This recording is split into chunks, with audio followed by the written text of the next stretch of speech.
We do have crews that are in Polk County, and we're seeing impacts in Polk County as well. Miguel Octavio is live in Lakeland for us right now. Miguel, what are you seeing there? Compared to some areas, it looks like relative calm.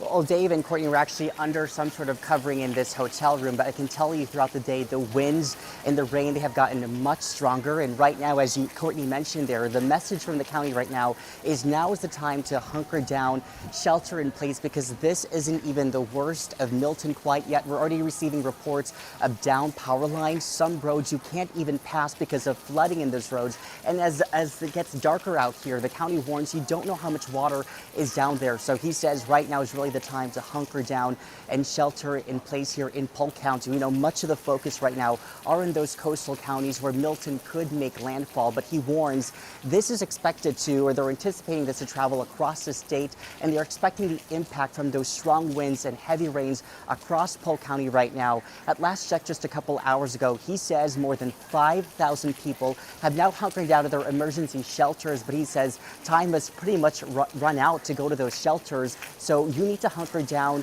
shelter in place, and stay indoors, because again, this isn't even the worst of Milton quite yet. We've been speaking with people all day, some of them evacuated into these hotels. They felt they're in a much safer place. We saw long lines at gas stations that have since run out of gas.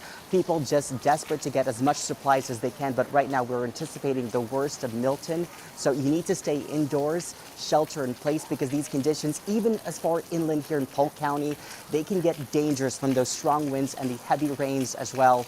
And people from the county, from the first responders, there might be a time where they cannot get to you because of those conditions getting stronger. So they're just hoping people are taking those hunkering down orders as serious as possible. Courtney and Dave.